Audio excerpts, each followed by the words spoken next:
Sadistic Penguin Studios presents It's Getting Drafty in Here. Drafty old barn. The show of drafting random nonsense. I choose business ethics. And now, coming to you from his basement, a.k.a. Draft Headquarters, your host and draft master, Magnificent Stan.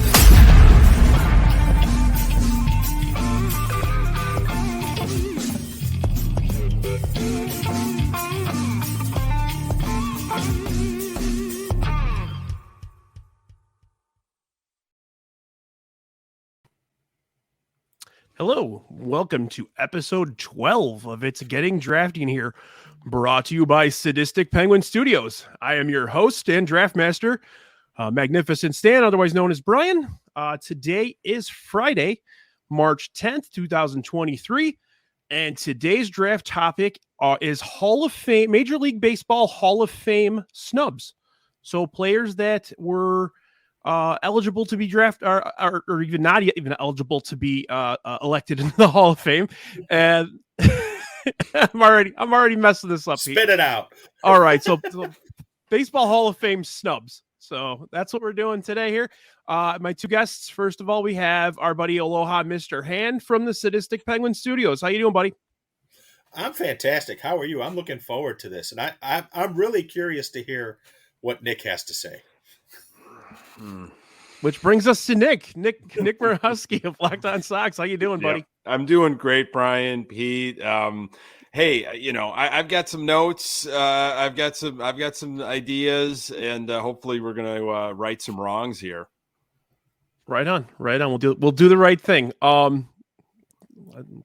to steal that from Spike Lee or anything, but yeah, let's go ahead and get started. Nick, you have the first pick. What do we got? So I was toying around with a bunch of different angles, but last year a book came out and it really changed my thinking on, Hall of Fame and who's been left out looking in. And I've got it here, and it's a fantastic book.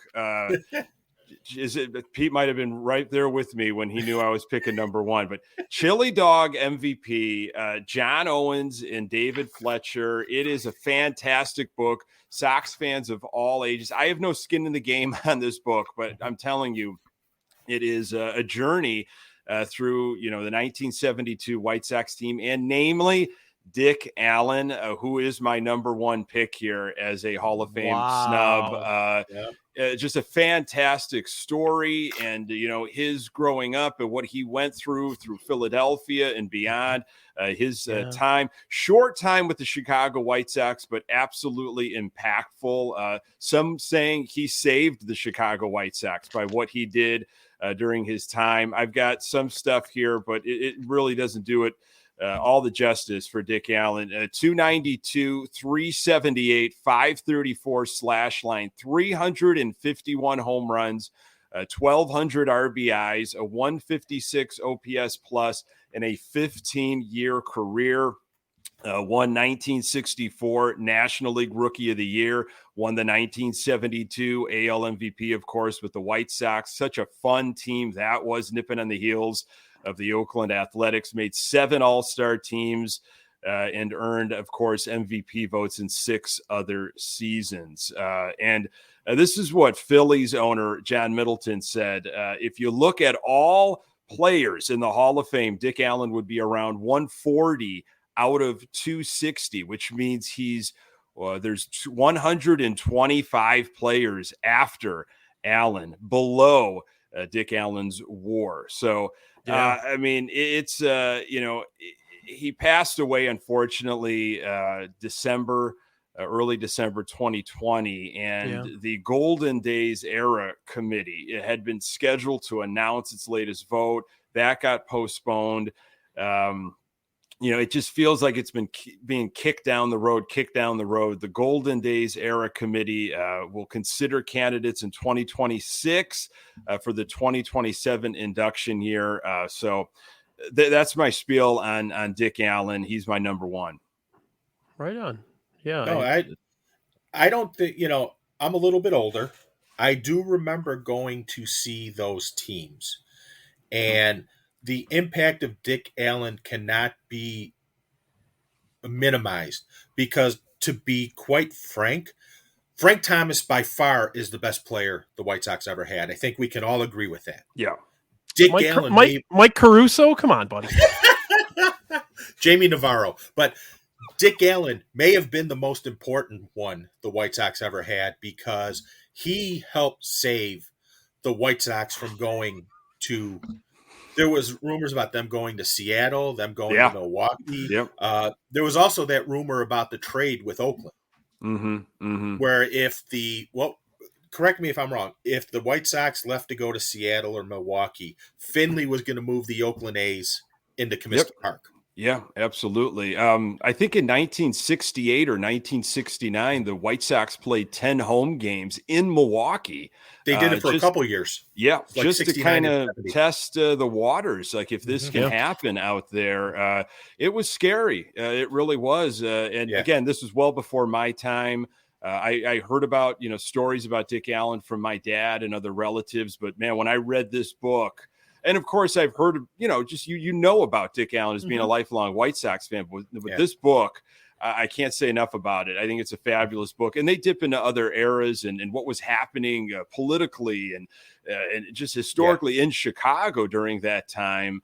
Some of the heroics, the stuff that he did, the legends of the bat that he swung and you'd have players just say like this guy didn't need batting practice. He laughed at batting practice. It just was was just made from just a different mold.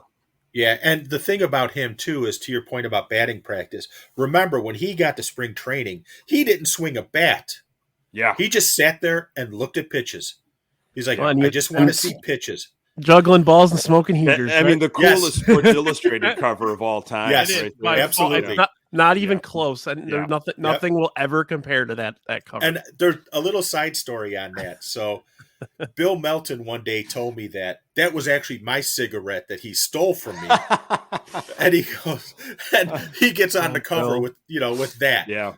I'm like, way to go, Bill. I mean, when reading through the book, and I think it's obviously it's been out there for years, just maybe Dick Allen's cantankerous, relationship with media, his attitude, you could guess of why he has been kept out is something that I'm sure we'll talk about tonight, why players are kept out. It's the media they rub somebody. Yeah.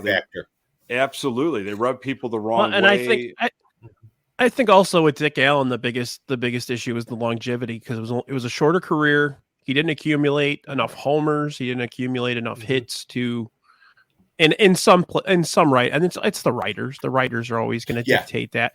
They have this preconceived notion that you have to have 500 homers, or if you don't have 500 homers, you have to have 2,500 hits. If you don't have 2,500, it's just one requirement after another. And in his case, that's what kept him out. Unfortunately, what I think you're right, Brian. But I think you have to then go within match him up against players that played his positions in that era. And put him against, that's all you should be doing. Because every era is unique. I mean, a guy in the 80s comparing to a guy in the early 2000s when they were hitting 50, 60 home runs.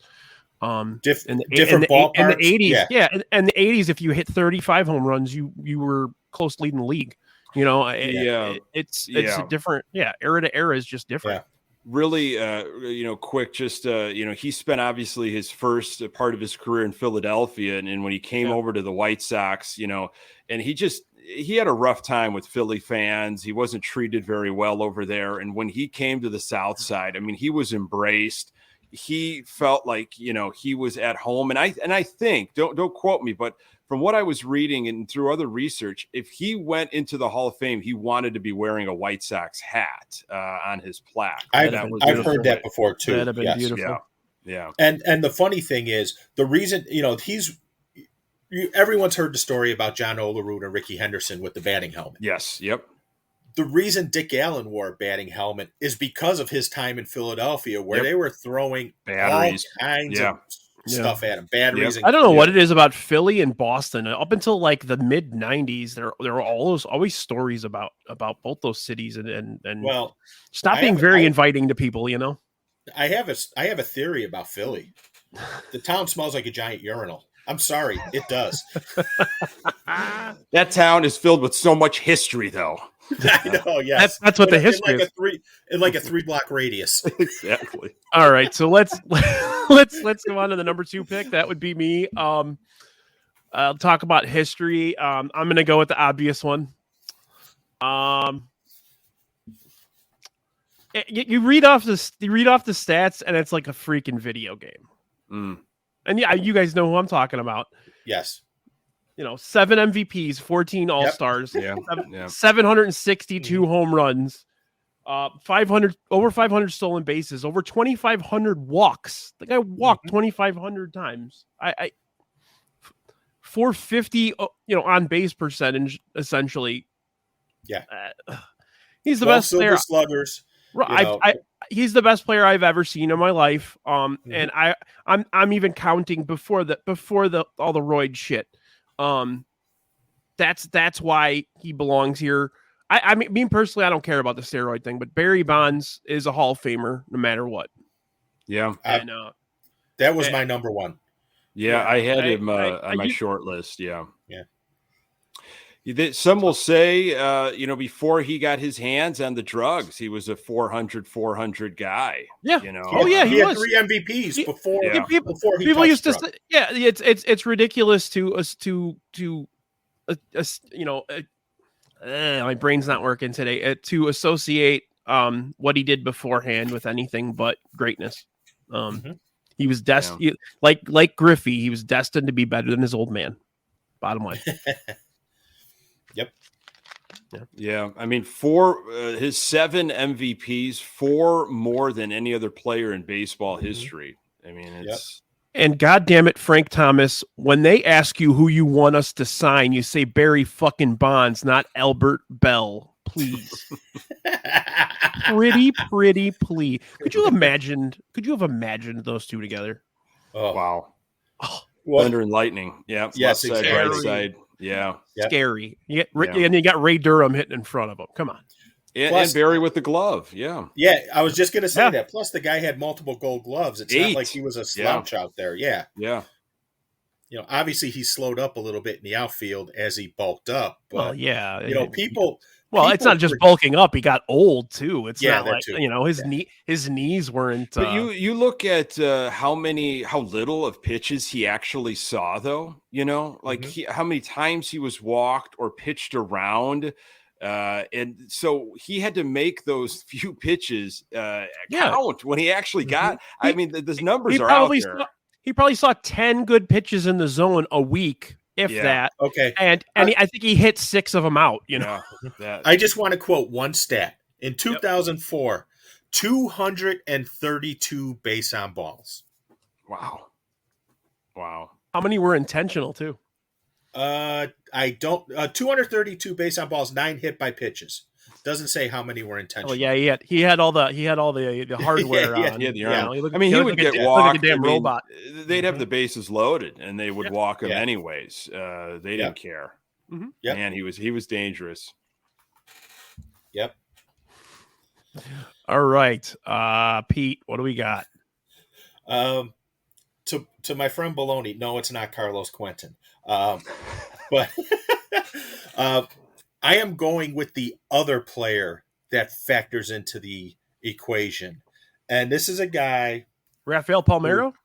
No. 354 wins, an ERA of 3.12, 4,672 strikeouts, 7 Cy Young awards, 1 year also winning the MVP when he won the Cy Young, and a couple of World Series titles. And, of course, I'm talking about Roger Clemens. Yeah. He falls into the same exact – to me, Bonds and Clemens are eerily similar for the simple fact that you can peg exactly when they started doing the steroids. And it's when everybody else did. That was the thing. I mean, they just did it like, if they get to cheat, I'm going to fucking cheat. That's basically what I saw it as at that point. Yeah. Well, the because money that was Barry- being thrown yeah. around. Yeah. Yes. And Barry Bonds did it as a result of the home run chase of 98 with McGuire and Sosa. He's like, I'm better than both those clowns. Right. So I need to take it up a notch. And then Clemens did it when he got to Toronto. Because even before he got to Toronto, he had 3 Cy Youngs. He had 86, he won the Cy and the MVP. And the MVP. Won another Cy in 87. 91, he won a Cy. He had 2 20 strikeout games. One in 86, one in 96, as a matter of fact. So this is, and of course, the White Sox felt Jamie Navarro would be a better pitcher to sign than Roger Clemens before the 1997 season. So that is one of the, don't get me started. You knew you were going with young pitchers. He won 4 Cys even after he left Boston. That's nuts. And, it's like, you're going with young pitching in 97. You knew that. Why in the world do you go get Jamie Navarro? Obviously because he's cheaper. When you could get this guy who's got 3 Cy Youngs, who's been there, done that. It infuriates the hell out of me. He was 34. He was 34 and coming off of 2 mediocre years, Did Roger Clemens worry you at all in the 2005 series? He was the only pitcher that worried me. Yeah. Pettit was better. Pedigree, that just from the resume, just from the pedigree of he's a gamer. He could step up. Yeah, exactly. Pettit, White Sox had pretty good success against Pettit. Yeah. Clemens, they were very. Clemens was a lot like Verlander to the White Sox. There were stretches where the White Sox would beat him up, and then there were stretches where he would absolutely dominate them. So it was like you've seen him do both. Yeah.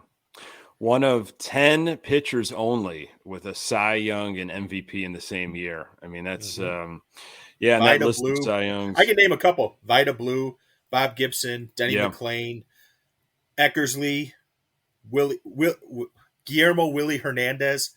Always get screwed up on that one. Yeah, there's two playing right currently. They're still in the Verlander's game. one. Yeah, Kershaw's the other. Yep. Yeah. Yep. Absolutely. All right, Pete. Let's go with your second round here. My second rounder is, and I'm debating on a couple of guys here. There's one very obvious one, and he's a raging asshat, but I don't think you can ignore him. Lance Berkman? How dare you? You watch your mouth. It's A-Rod. Yeah. That's my number 3 on the list. Yep. Yeah. And again, to the point, yes, he's 16th all time in career WAR. Obviously, Bonds is ahead of him. He's 4th all time. I think Clemens was 8th and Bonds was 4th. I think when I looked at it. Yeah, something like that. Yeah. He's 4th all time in RBIs. Only Hank Aaron, Albert Pujols, and Babe Ruth are ahead of him. Not bad company. And he played shortstop most of the time. Yeah, and runs scored, he's 8th all time in runs scored. And in front of him is Ricky Henderson, Ty Cobb, Barry Bonds. You'll see Barry Bonds a lot in these things. Yeah. Hank Aaron, Babe Ruth, Pete Rose, and Willie Mays. Again, not bad company. And I hope we have enough time to talk about my feelings about the sports writers when it comes to these 3 guys in particular. Well, it's different eras, right? I mean, sports writers pass away, and then there's a new generation, Well, and I'll just say this. When it comes to the voting, a lot of these guys voting them or not voting for them to go to Hall of Fame were the same ones awarding them with the MVPs, with the Cy Youngs. Right. It was the same guys. So they're all hypocrites, man. You're the one who created the monster, Well, and Bud Selig, allowed them to by not testing. And again, Bud Selig didn't help. Bud Selig has a plaque in the Hall of Fame. It is a crime that he has one and these 3 guys don't. Agreed. And then you got to think about he had a 40-40 year as well, which was crazy. 3 MVPs. Yep. Career earnings $441 million. Was he a teenager when he broke in? Was he 19? Yes. I think he was 19, yeah. I think he was 19, yeah. Because he was actually, if you watch that Game 5 of the 1995 ALDS Yankees and Mariners, He's the one who greets Griffey at the plate. Oh wow. Yeah. Yeah. Young. Well, Griffey. No, I'm was sorry. super He was young, too. 18 when he broke in. Wow. Okay. 94. Wow. 94. Yep. He had 59 plate appearances in 94. Crazy. And another little fact about that game. Do you know who was on the bench for the Yankees but was not active for the playoffs? Was 95, you said? Yes. Jose Canseco was on the Yankees in like a weird era over there. He was like 98, 99. Okay. No, all right. it was Derek Jeter. They Really? brought Jeter to witness a playoff atmosphere. Wow. But he was not. He was on the bench. He was not on the roster. You're not allowed. Yeah. Yeah. I'm still amazed that they weren't able to win something together with those two. Him and And Griffey Randy Johnson was there too. And Randy Johnson, yeah, and was Tino? Martinez, Or Edgar. Edgar Martinez, yeah. And Yeah. Jay They had Bucher. they had He got a Tino rocket for an arm. cannon for an arm. Well, we love Ken Phelps. Ken Phelps. Ken Phelps. Ken Phelps. My people kept saying Ken Phelps. You don't know what the hell you're doing. I don't know if you saw what I posted the other day, but I came across someone got Jason Alexander to sign a baseball. Saw that, Pete. That was great. That was so great. Want Yeah. that. I so want that. What was it, from 96 to 98? Or those are his years or something? 96 to 99. Yep. Well, remember, he helped guide him to a World Series. That's true. And then Jerry said, in 6 games or something? Or Yeah. No, Jeter goes, we won the World Series. He goes, in 6 games. That's right. It's all matter of physics. Yep. Yumper, they had Jamie Moyer, man. Come on. Yeah. Oh. And They had those teams had Dave Magadan on them. Come on. Yeah. Was Sweet Lou? Sweet Lou was the manager at that point. Yes, I he believe. was. Yeah. Yep. Okay, so kind of struggling with what I'm doing here. I didn't expect you to take A-Rod, honestly. I thought you were going to do something else. Yeah, I did too.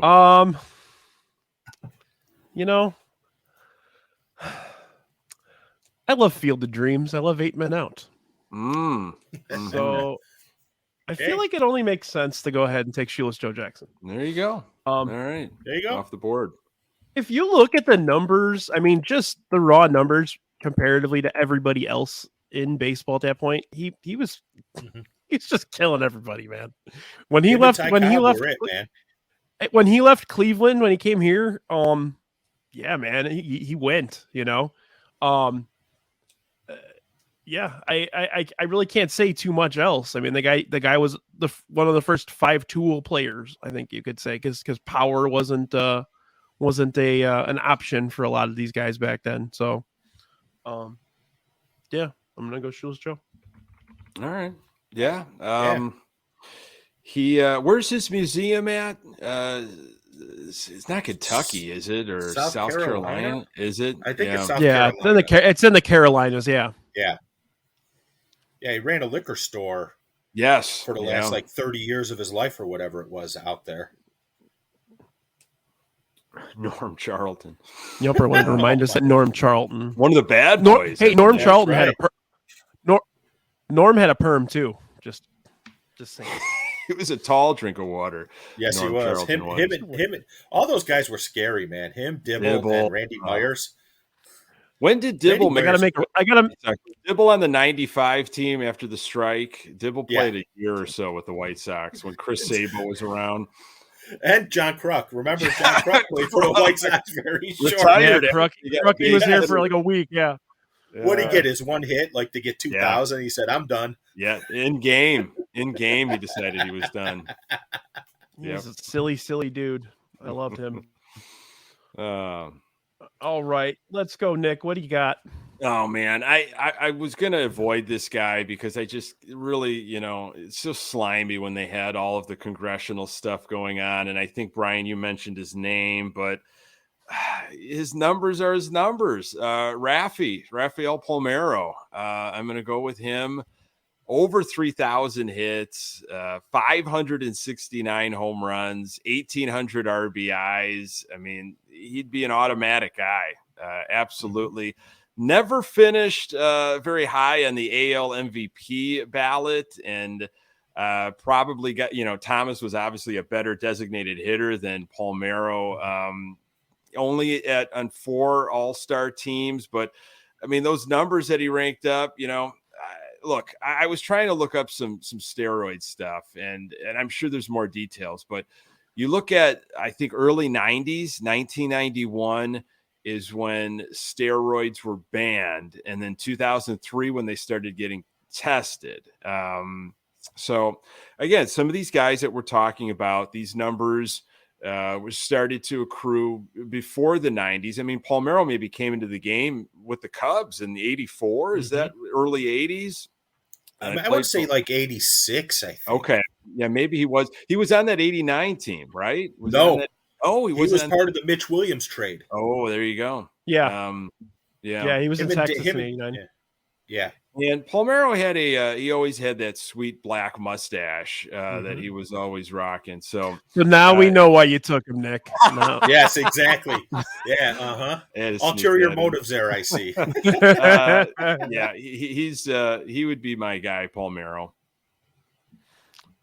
No, I still love to this day when he's staring, pointing at Congress. I mean, that's why. And then like 2 weeks later, he got busted. Are you fucking just kidding kind me? of scolding in a very high school, like counselor, teacher way. Yes.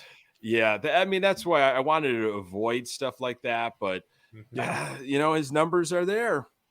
And Yumper made a comment about why they traded him because of the Cindy Sandberg rumors.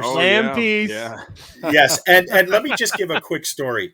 In the mid-'90s, remember when Dave Martinez was playing right field for the White Sox? Yeah. Yes. Yeah. This is when they first opened up, what was it called? The Bullpen Sports Bar back then? Yep. In right field? Was. Yeah. And we were out there. We were right on the fence, and there was a pitching change. So Martinez is standing there, and we've been heckling him all game. And needless to say, I had about 15 beers too many. And so I asked him, I go, how was Cindy Sandberg? During the pitching change, I asked him again. He just turns around and gives a thumbs up. I'm like, that's it. Good sport about it. Okay. All right. So better Palmeiro, Rafael, or Orlando Palmeiro? Rafael. But Orlando was a switch hitter. Come on. Just kidding. I know. And Raphael, I mean, maybe one of the better Ninja Turtles. There's only 4, but everyone had their strengths. Yeah, I'm gonna pick Donatello Bonilla with my next pick. well, Bonilla should be in just for that contract. Yeah, really. He's still getting paid.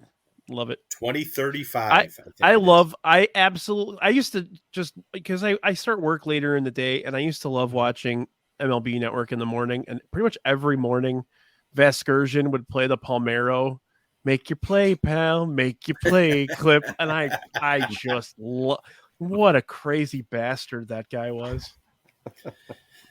Just crazy.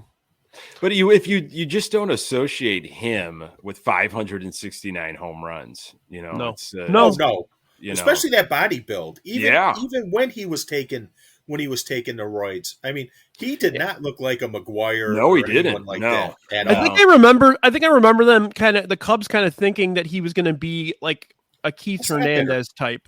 Yeah, he was going to be like Keith Hernandez. He's going to hit 300 and play really ridiculous defense, and he was the perfect guy to, be taking the roids because nothing happened to him. So he just was like, no, you're not. Yeah, that's funny. Yeah, sure you are. Right. Yeah. Look at you. Yeah, you're right. I'm not on anything. And I mean, crazy numbers. And I believe there's a little White Sox trivia question with Palmeiro. I believe the White Sox were in Baltimore when Palmeiro got suspended in 2005. Interesting. Good year. Yep. Good year. You said 2005. That's when I got married. All right. Nick, what do you got here for your third round pick? Oh, I've got a couple guys here that I might leave on the pile, and maybe we'll kind of just chop it up later because I'm going to go really homer here. I'm going to go so homer, and there's going to be probably groans. Craig Graybeck. Big Madrigal? Oh, I am going, and I will defend I know this. what you're saying. I will go Mark Burley as my as my pick, and it's the durability thing. And I think I had the opportunity, as I know a lot of Sox fans did, as an adult, to watch his whole career and just be kind of in awe in what he was doing. And now what you're seeing with the game, and the game is so different. And, obviously with the pitch clock, everybody's turning into a Mark Burley, but what he did for so many years, logging 200 innings for 14 consecutive years and almost had one more. He was like 2/3 of an inning short or something to have another year. And then you talk about the Gold Gloves, and then you talk about, the innings he logged during that span, which was tops from 2001 to 2015. Of course, the no-hitter, perfect game, World Series, 5 All-Stars, finished in top Cy Young, though, only once. And that's where I think, obviously, the wins for pitchers, I think national exposure, getting to the big game, and Cy Youngs are huge. And he just was only in that conversation once in his career. But, doing after watching the last Comiskey part 2, after watching part 2, I could have gone one dog. That's next for me after this. He was instrumental on that team. But I'm going Burley. And, you put him up against some of these guys during his consecutive season stretch, and there's a ton of guys you can rattle off that are in the Hall. Gaylord Perry, Greg Maddux, Don Sutton, Phil Niekro, and I love that he's hanging on the ballot. Will it happen one day? I think so. It's just going to be a while. I think it's going to be a tricky, man. Yeah. Well, it's going to be a veteran committee thing. It's got to be the right people voting. And it's got yeah. I agree. I agree with Brian. It's going to be the Veterans Committee, and you know who's going to lead the charge because he said he would? Frank Thomas. Frank Thomas has come out and said he would lead the charge. Yeah, and he did all this with. I mean, essentially, he mostly threw 2 pitches. He had the cutter and he had the claw. He kept he kept hitters off balance. I mean, he was nipping at. He was just cerebral as hell. Yeah. I mean, he would put them in a trance, because the speed at which he pitched, and I felt like he had confidence in his off-speed stuff at any point in the game. And then, of course, he could field his position. And he was a guy also, like, talking about intangible stuff that you're not going to find in the back of a baseball card, that kind of like didn't give a crap. He's like, yes, whatever happens. We all hear the stories of his perfect game where, he kind of just said jokingly, like, I'm going to throw a perfect game today. And, he just had such an air about him of like, this is not like my life. Like, I've got other things that I'm more excited about. This is just what happened, like, to pay the bills. And he was really good for a long period of time when you really examine and put his durability under the microscope. And there's one thing I wrote down because I did have him on my list too. And there's one thing I wrote down. He is one of 7 pitchers to throw a no-hitter and a perfect game. That's a good point. Yeah. Do you know who the other 6 are? And tell me what's in common with all these guys. I would say, is Sandy Koufax on that list? He is on the list. It's lefty. Sandy Koufax, Cy Young, Roy Halladay, Randy Johnson, Jim Bunning, and Addie Joss. What do all those guys have in common? Well, I was initially going to say left-handed, but that's what I was going to say, but no. Yeah. They're all in the Hall of Fame. Yeah, there you go. Yeah. And because when looking at this list, you'll see Nolan Ryan 7. You're like, okay. Sandy Koufax 4. Ryan has 7 no perfect games. Verlander has 3 no perfect games. So. And don't forget the no hitter. Yeah, that's a good. That's all face. And don't forget he could have had 2 perfect games. That's In true. that the first one, the no hitter, he only faced 26 men. The Sammy Sosa was because Sammy Sosa got picked off. Sammy Sosa. I love it was him. Oh, that's great. Because Sammy walked and got picked off. Yeah. And then, of course, his classic, the World Series story, where he's ripping a beer in the dugout, in the bullpen, thinking like, there's no way in hell I'm coming in this game. And he just, again, like, I think that's what I loved about him is he was just so loose about it. He didn't take it very serious. And, and I don't know, maybe sometimes that's the trick. Like, just don't think about it. Don't think meat, and just go out there and pitch. Right. Yeah, Gordon Beckham needed to hear that quite a few times. Oh, boy. I thought we were going to last the whole show without hearing his name. Oh, boy. Gordon Bacon? Yes. Okay. And he's doing an autograph signing April 1st at Wings and Rings. There you can go get some bacon signed by Bacon. Gordon and his hair. When is that, Pete? Saturday, April 1st. Shit, I might go. That'd be fun. All right. He's calling a lot of games this year, by the way. 25, I think I read. Yeah. Yeah.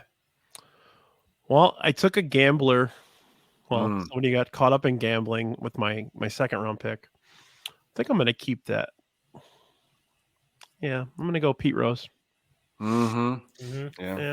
Yeah. I'm surprised that Pete Rose lasted until now. Yeah, I was definitely looking at him if he got past. He's just that guy that was there forever. Like that's yes. He was a great player. I'm not disputing that. He played multiple positions. He did whatever he needed to do to win. You appreciate that. He's a piece of crap as a human being all around at every facet of his life. Just a miserable piece of shit. But yeah, I mean, you gotta respect 4,256 hits. MVP, 3 World Series, 3 batting titles. I mean, the guy was all over the place. Rookie of the year too. Rookie of the year, yeah. And it's amazing though. And at the end of the day, he still only had a 784 OPS for his career, and he didn't do the he didn't have the bulk power numbers that right. Where did everyone he else usually had, hit? Was he a leadoff hitter? Was he toward the top? He was top of the line. He led up for those big red machine teams. He led off. Yeah, I figured. Yeah, and then he had Joe Morgan number 2. It's like it should have been the other way around. Yeah. You got a guy with uncanny bat to ball skills hitting second after the guy that can run around the base path like a crazy person. Yeah. I had Pete Rose on the list, Brian. I was going to take him eventually. You got to keep him on there. Yeah. Yeah. I think I'm just gonna pick guys that are bad. Yeah. Naughty Pete. This is the naughty list of Brian.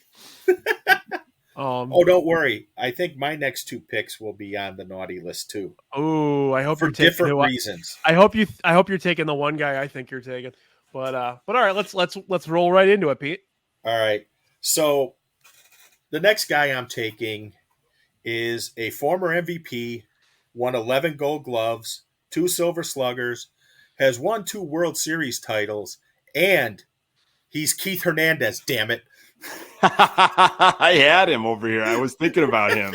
He's got a really heavy, like 17-piece sectional couch. Yes.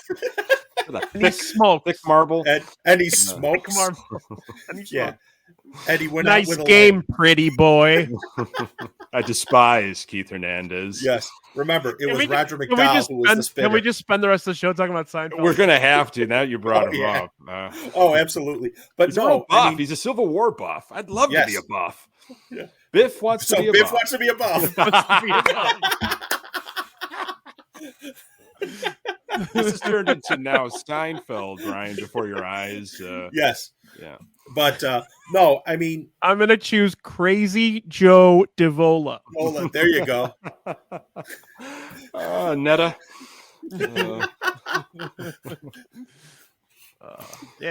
But I didn't really get to see him play much, but my dad always talked about like just absolutely insane plays that he would make at first base. Yes. Just absolutely and out of control. And, again, you could go into the WAR stats and all that stuff. What I'm going to say is having watched both of the World Series he played in, 82 with the Cardinals, 86 with the Mets, he came up in key situations in critical games. He came up in Game 7 of the 1982 World Series and got the go-ahead runs to score. He scored the go-ahead runs. In Game 6 of 1986, behind the bag, it gets through Buckner. Here comes Knight, and the Mets win it. Who do you think was the guy who was one of the guys who started the rally? Yeah. Because as the story goes, basically Gary Carter said, I'm not going to be the last out. And he told that to Hernandez. And then Hernandez told it to the next guy in the on-deck circle. And he kept going. Well, how many lines did they snort in between those? Yes, and we can't forget his involvement in the Pittsburgh cocaine trials in the late 80s. Yes. That was the reason his drug addiction was the reason why Whitey Herzog traded him to the Mets for Neil Allen, if I remember correctly. But that was the reason he got traded. And he's a great announcer too. Yeah, I thought he came off pretty well in that 30 for 30. I mean, if you only know Keith Hernandez of Seinfeld, like you really got some to your points of what he did in that 86 on that 86 team and in that series in that documentary. And they even the Mets acknowledged he was the turning point where they went from the miserable Mets to the champion Mets. He taught them how to win. Yeah. Right. Yeah. Exactly. Yeah. He's also a hell of a broadcaster. Yes, he is. Did you guys ever see the clip of? You ever see the clip of him getting text during in the middle of the game by the person who watches his cats and they couldn't get his keys, so they had to break into his house? That's the funniest shit I've ever seen. Yes. I love that. That's real. And he has a T-shirt that you could buy on Amazon with him and his cat. They appeared in the documentary as well. He loves his cats. Yeah. Yes. That's funny. So I got one more, right? Yes, sir. Yeah. All right. So the next one is a former player, but I am not putting him in for his play on the field. This was like my sleeper one. I know who you're taking. Yeah.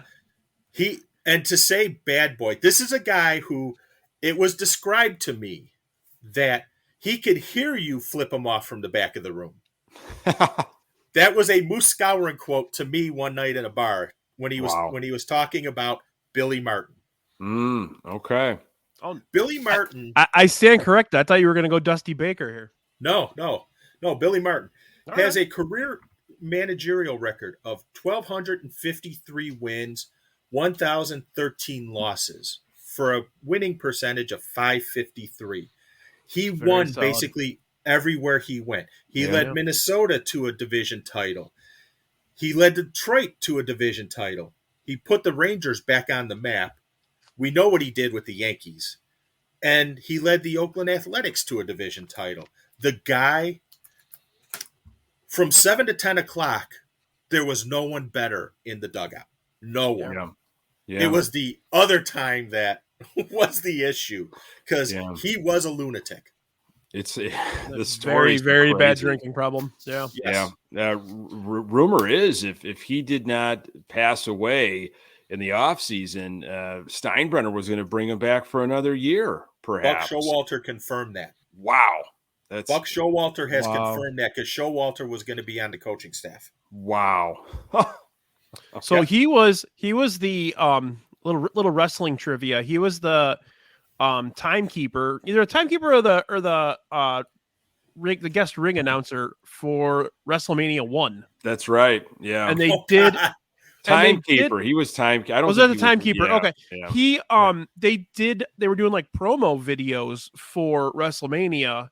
And it took them like 6 hours to do it because he kept getting too drunk to do the. Oh my god! He'd Billy, show up a little bit and he just started in the can already. Right. Yeah. And they're trying. They don't want to. They're kind of desperate for attention. They're in New York. Yeah. They gotta have Billy Martin, obviously, and so they just gave him as much time as he needed. But it took them like 6 hours to do like a 4-second promo of like, come to WrestleMania. It's going to be fantastic. Whatever the fuck he did. But but he got so Billy, drunk. it's an 8-word line here. Come on. Right. Yes. Come on, Billy. You can do it. Wow. That's funny. That is But funny. even in the years where the Yankees finished second or third in the division, they're putting up 91 wins, 95 wins. It just is amazing what the guy could do strategy wise. Pete, was it people have said this about Ozzy in 2005 of like, I'll take the heat. I'm going to take the heat and put it on myself. And and Ozzy didn't necessarily do this, but Billy, I did this, especially with Reggie and other players of like, we're going to win just to despite you, like just to almost prove you wrong. Like he had an alternative motive. Like he knew what he was doing almost. No, he was a lunatic. Just a straight up lunatic. Straight up lunatic. And to your point about, what you were saying with Ozzy, most of the players outside of like Reggie loved him. I mean, Rod Carew loved him so much that Rod Carew asked him to be godfather to one of his kids. Wow.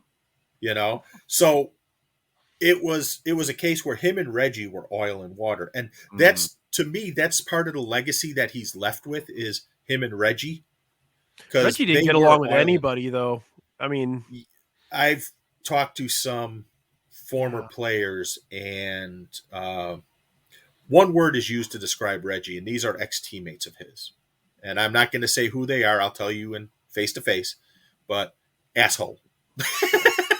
Yeah, it's like nobody wanted anything to do with him. Yeah, and that was. And then he tried to kill the Queen. What the fuck? Yeah, exactly. Then he tries to kill the Queen. Maybe he should kill Meghan Markle, but we won't go there.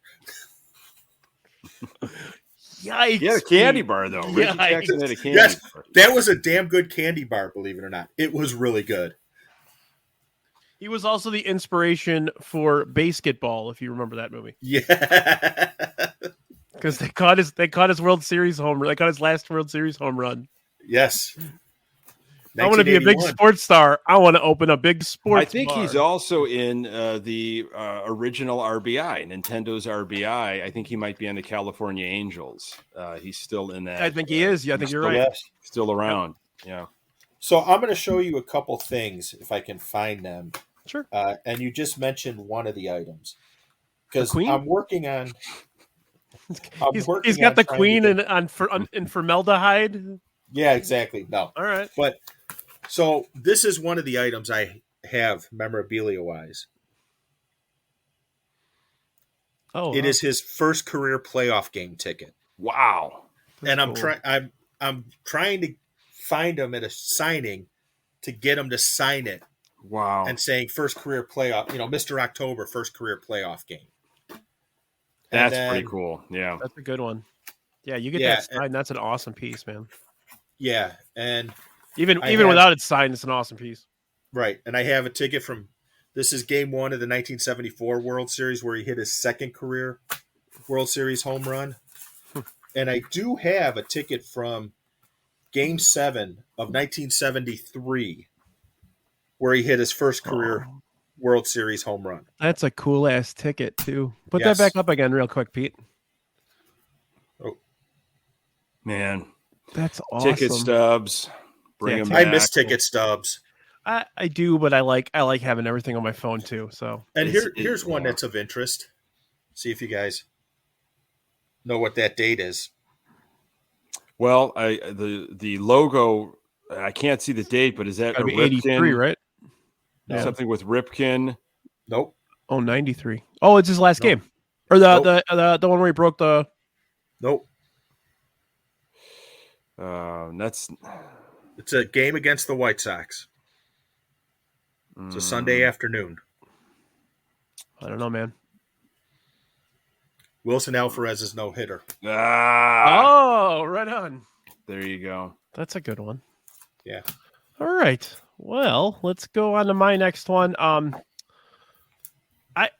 have a group like text thread with my buddy, my best friend Kevin and his family, and we were talking about. I mentioned the show tonight, and they started talking about just spontaneously talking about the Baseball Hall of Fame and steroids and everything.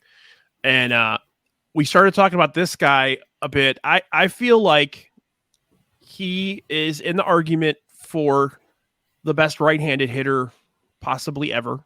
One of the handful best right-handed hitters ever.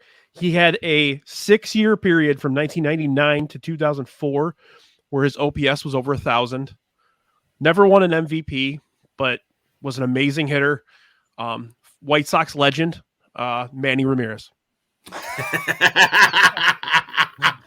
Oh, wow.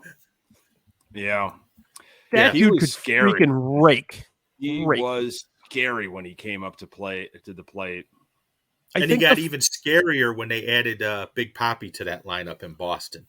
I think the 5 scariest right-handed hitters I've ever seen in my life are Frank Thomas, Manny Ramirez, Miguel Cabrera, Albert Pujols, and this is just my era, and Mike Trout. Just he's in that argument, and I think this era was the best era for right-handed hitters. He just took over, and he didn't. I mean, obviously, he just kept getting pinched towards the end there. It kind of destroyed him, but he was a hell of a hitter, man, and a personality. He was fun. Yeah. That cutoff from Johnny Damon to him to the infield is priceless. Okay, one of the few guys in this modern era that almost had 1,000 OPS for his career. 996. Yes. What it ended at 154 OPS plus in an era where just everybody had inflated stats to hell. Obviously, never should have played the outfield. It's basically Eloy Jimenez. maybe even Gavin Sheets level defense in the outfield, but they didn't really give a shit at that point. Because he just kept hitting. So there were so many other Cleveland guys that scared me. I can't remember what did he do when he was with the Indians. I've kind of blocked that. The last few seasons before he went to Boston, he really. I mean, I'll just go OPS from 95 through 2000. Those are his last 6 seasons. 960, 981, 953, 976, 1105, and 1150. That was 1999, wasn't it? 99, and then he had 165 RBIs in 99. Yeah, and then he didn't win the MVP. Right, and then Ivan the next Rodriguez year, and then the next year he had 1154 OPS. Those were probably his 2 best years, right before he went to Boston. So, what the hell, Cleveland? Why would you let that guy go? Come on. Cleveland lets guys go. Oh yeah, they still win. Yeah, they still yeah. They have a developmental system. Oh, sorry. Did I say that out loud? And then of course he hit 1 home run for the White Sox. He had 2 RBIs and 88 plate appearances. I was at that game. I saw his 1 White Sox home run. Gosh. It's fun seeing those guys those old washed up dudes. And here's an idea. And I don't want to push ideas on you, Brian, but I think that would be a fun drafty episode. Is like White Sox players that played less than 50 games. That Kenny Williams wanted to have on the team. Charles Johnson, number 1 pick. Jim Abbott, Griffey Jr., Abbott, Doug Drabeck. Robbie Alomar twice. Yes. That's right. Sandy Alomar falls out of it because he played a couple full seasons. Yeah, he had full seasons. Yeah. I liked Sandy Alomar. I thought he was a good player, man. Yeah. I just hated the way he called the game. That's just me. To me, at times, he would set up almost in the opposite batter's box. I'm like, there's no way you're getting a strike call based on where you're set up. Any restrictions on a White Sox Legends draft, Sam? Yeah, is it like true legends like Big Frank, or is it like White Sox? Oh, David Wells, yeah.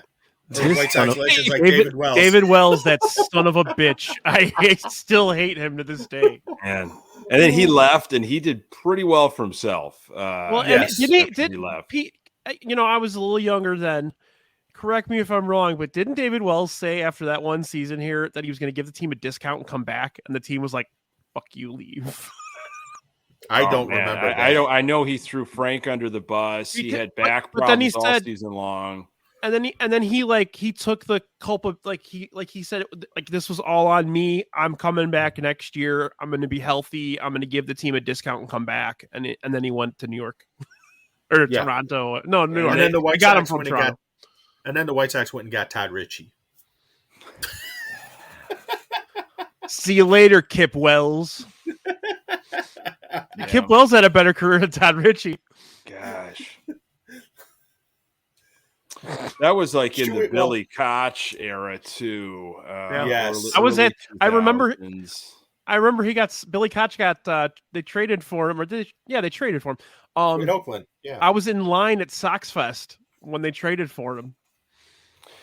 That was when you just like everything was breaking on the fly on the ESPN bottom line, and you didn't hear of any rumors or anything. That was huge, man. That was a big deal when he was coming over. Sam Reeves reminding us of a couple of buddies here. Yes. White Sox legend Jimmy Rollins, White Sox legend Kenny Lofton. Yep. I remember Nick, that's a hell of an idea, man. I love it. I mean, the day they got. Go ahead. I was going to say I was at spring training one time when the year Jimmy Rollins was on the team, and during the game he was running sprints in the outfield. The game was going on, and he was getting his runs in while the game was going on in the outfield. I thought that was very bizarre, but legend, absolutely. That used to be a bigger thing back in like the 70s and 80s. He was trying to bring it back. Yeah, guys out there, mainly pitchers, doing sprints like to get their work in. Yeah. Yeah, he was keep them limber, man. They got to get those hamstrings.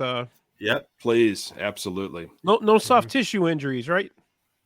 Looking at you, Luis Robert Jr. Junior. Yohan Moncada, Senior. Multiple times over. Oh boy! All right, Nick. What do you got? Last pick of the main portion of our draft. I'm kind of surprised that this guy lasted so long, and obviously there's so many reasons why he's not in the Hall of Fame, and I don't think he'll ever. Well, I don't know how this is going to go decades down the line, but a guy that before Frank Thomas came to town. We did not have these these mashers. We did not have these guys that could just pump home runs. And I'm talking about Mark McGwire. Mark McGwire was a guy that I remember just watching, like with Canseco, the Bash brothers. Like, I cannot wait for the White Sox to have some of this. And then obviously, as the good folks wrote about in the last Comiskey doc, like, Thomas came onto the scene, and it was just like, oh wow! Now we've got this guy. Now we've got our guy, yeah. And so Mark McGwire, just he was putting up some crazy numbers, as a rookie. I mean, I believe he had the home run record. 49. 49, Judge, I remember that. Until Judge, I think Judge was the one who broke. Yeah, what are you, 52, something like that? Something like that, yeah. He didn't really have the defense. I think he won 1 Gold Glove, but he had some pretty good numbers for a long period of time. He was from the minute he came in, it was the first guy that really came in. You're like, man, that guy lifts weights. You know what I mean? Like, yeah, like that whole era, him and Canseco, those were the first two. Like, those guys would take their shirt off, and you're like, holy shit, what's going on? Monsters, right? Monsters. And they talked about this in part 1 of that last Comiskey doc. They look like the Chicago when the Oakland A's came out on those teams. They look like the Chicago Bears. Yeah, they were monsters. They were just so big, and like. McGuire's just, I feel like he's in the same conversation with Bonds. Is he, towards the end, he just did not see a lot of pitches. So whatever pitch he did see, he had to react and he had to make the most out of it. One of my favorite McGwire home runs, I think it was at the old Sky Dome against Randy Johnson. And Randy Johnson brought it, when he was when he was with the Mariners. It might have hit 100 miles per hour. I don't know. McGwire took it dead center and took it deep dead center. And this was when he was on the Oakland Athletics still. I mean, he was something to watch. And I remember that Sosa McGwire thing, obviously in 98. Yeah. And it caught everybody. You know, they made the doc out of it, and I don't know. He's my. I had to put him in there before this thing was over. Yeah, it was definitely going to be part of our it just missed the cut list if it hadn't been picked. So definitely, Yeah. I'll never forget the home run derby in Boston where he was just hitting them out of the entire park Effortlessly. Yeah, it didn't even look like, and that's why. But the steroids, that's for him especially. It was the recovery that really helped him, because he wouldn't be able to hit like that or swing like that without that. He had health problems. He had some aches and pains for sure. Yeah, and he wouldn't have even been able to play probably through a lot of that stuff without the help. But I feel like he wasn't the one that was like bulked up through the steroids. He was already a fucking Jack LaLanne Adonis monster at that point. You know what I mean? Yeah, he was a big boy to begin with, and the steroids just added. Just helped. Helped his muscles just go through everything. Yeah. Right. So, but with McGuire, if you even look at him when he was at USC, he was a monster there. Yeah. I had like 1 million of those baseball cards when he was on Team USA ones. 1985 tops. Yep. Yeah, the Donruss rated rookie card, of course. Yep. I had 1 million of those. Yeah. Okay, so we're done with the main portion of the draft. One question I have for you guys. Now, we have a few interesting names coming on the ballot next year. I wanted to just kind of get your take on them. First one, Adrian Beltre, obviously. Done deal. First ballot, right? Yeah. I mean, incredible player. Okay. Yeah. One of those under the radar guys that nobody really talks about, but he's probably one of the top 5 third basemen in the last 40 years. You know what I mean? Like just a tremendous player. Okay. Number 2, Chase Utley. Not enough numbers? I think it's going to take him time. Yeah. Do you think he deserves it more than Jeff Kent? Well, Jeff Kent was on my list. I was going to go Jeff Kent. I had a whole write-up on Jeff Kent. I mean, most home runs from a second baseman. I mean, he's got some pretty good numbers, an MVP award. Just a real asshole, though. It sure sounds like. I mean, don't let him wash your truck.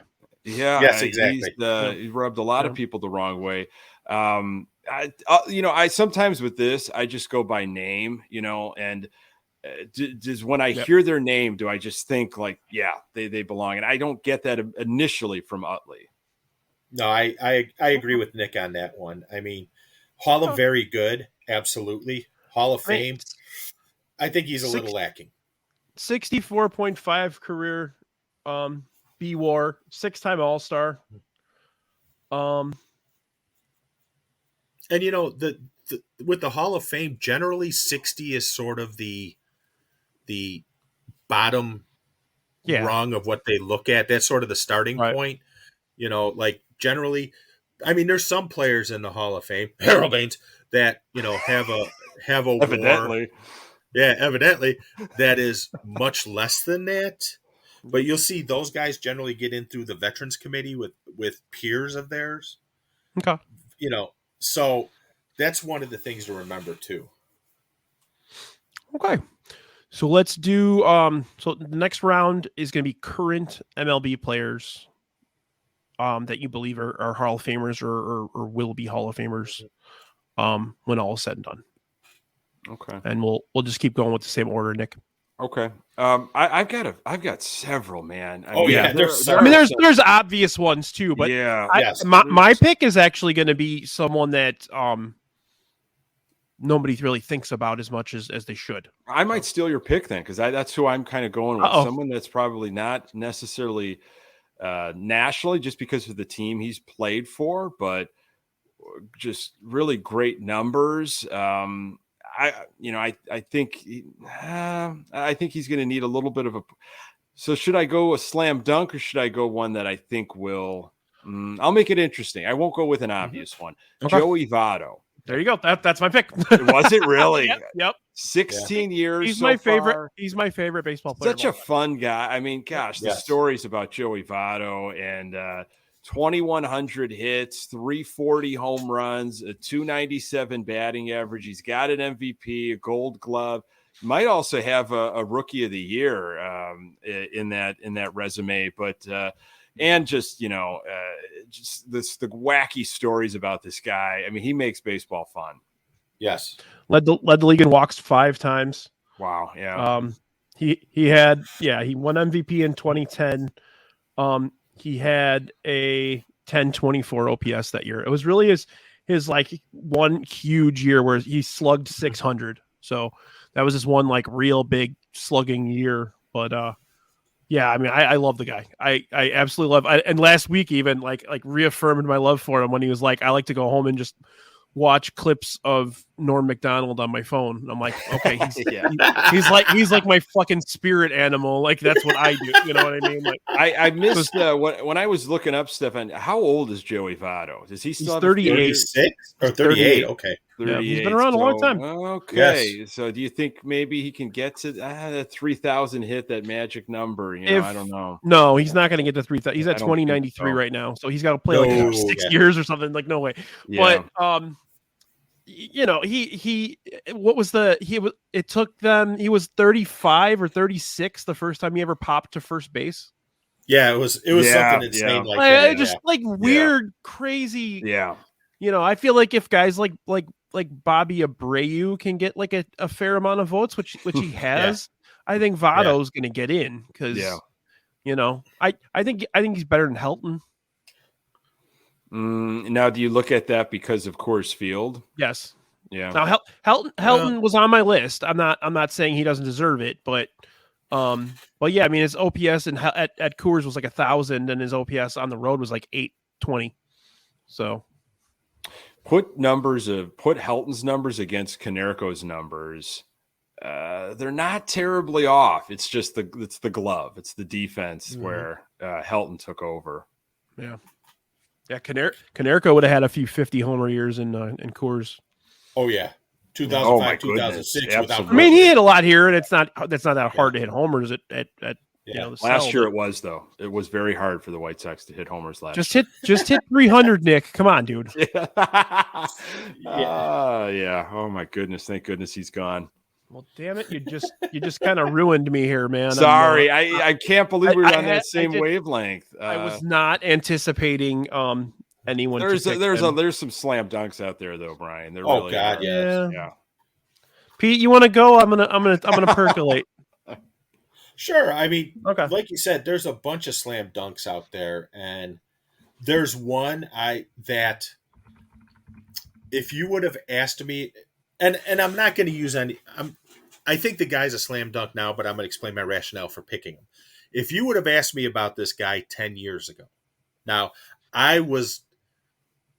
he never pitched a complete game until one day against the White Sox. And that was like his 5th or 6th year in the league.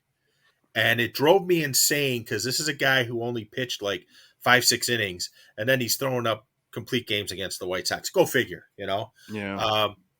But it's Max Scherzer.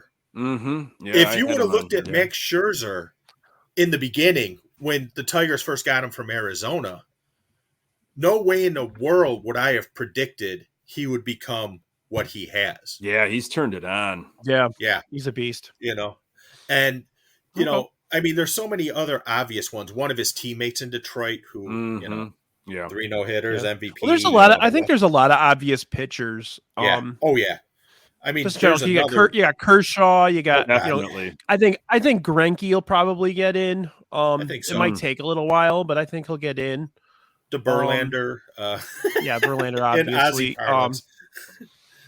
You can't go wrong with Max. I loved the he mounted the pitch com thing on his glove. I love the fact that he's like a mad scientist with that shit. That was hilarious. Yeah. And I remember when he was terrible for a few years. See, John's mentioning it. He was terrible. He's battled through some injuries, Yeah. Yeah. Well, I think it's the different color eyes that screwed him up for a long time too, because that's just freaky to look at. That is. He's got the George C. Scott eyes. The David Bowie eyes. David there Bowie, you yeah. Okay. Mad Max. Yep. So I'm gonna veer off a little bit, like Nick did. I don't know if it's veering off, but so this guy's only at this point in his career, he is 29 years old, and he already has a 52 career B-WAR. It breaks my heart that he never came here. Oh, I know where you're going. Just kind of, he just signed a very large contract. Dig that knife in deep. Keep digging. Yeah, I still think it's hilarious that people thought that there was some type of perception that he was lazy or that he was. You remember that when he was in L.A.? Yes, I remember someone telling me. What the hell is that? The guy was a Someone great told me- shortstop, and he's an even better third baseman now. Yeah.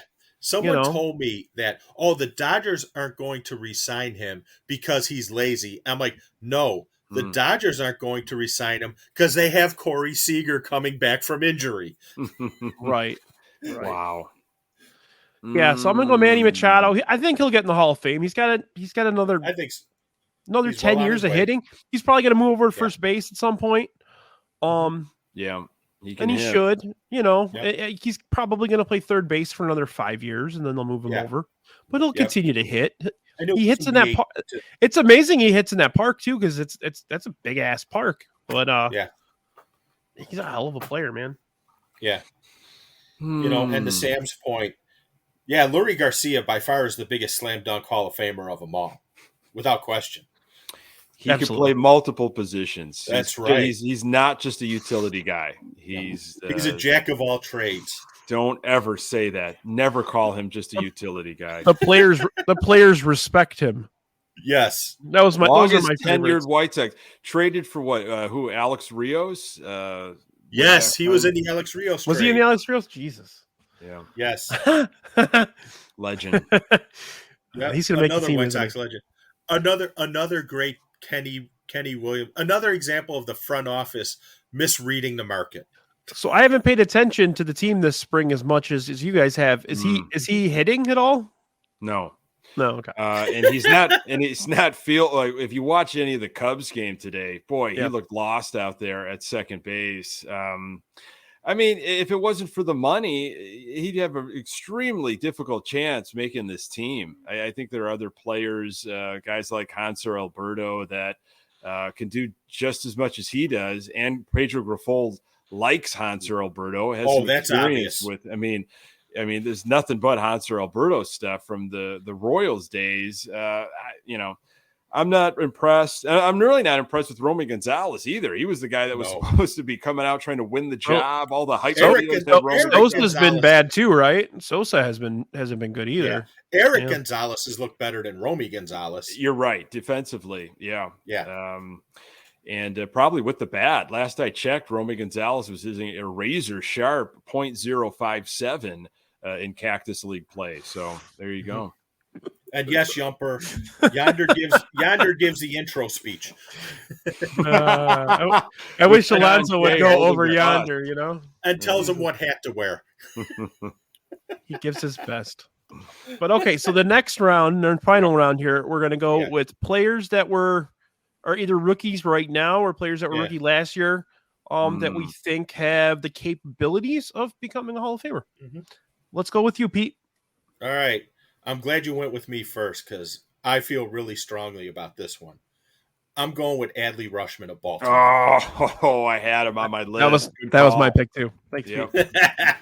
I just think I remember in that draft when he came out because that was the same draft as Vaughn, wasn't it? Rushman was 1 and Vaughn was 3. I want to say it was that year because the White Sox drafted Madrigal, who was his teammate the year before. And I just remember Madrigal saying, "Oh, if I can vouch for him if you want." I'm like, "Shut up, rookie." But Magical. But no, I think this guy is a once in a generation talent behind the plate. He's got it all.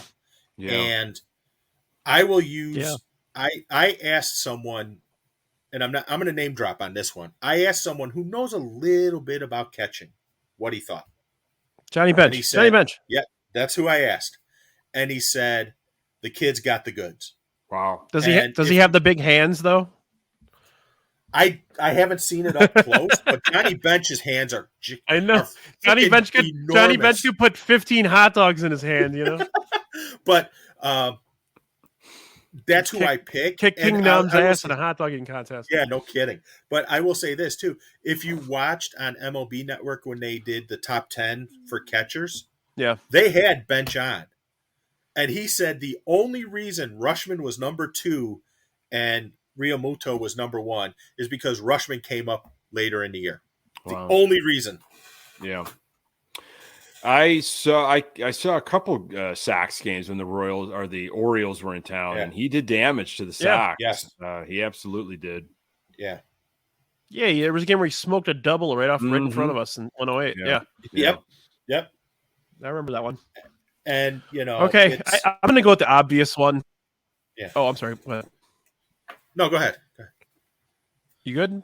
Oh, okay. Yeah, I'm good. I'm going to go with the obvious one and go Julio Rodriguez. Yeah, he's a beast of his own. You know, there's really not much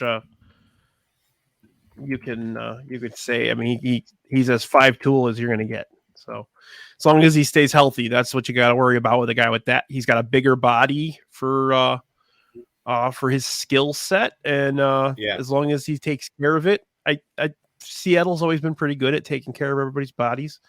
Once they leave, it's a different story. Ken Griffey Jr. But yeah, I'm gonna go Julio. No, I think once A-Rod got to Texas and the Yankees, he took even better care of his body. That's a good point.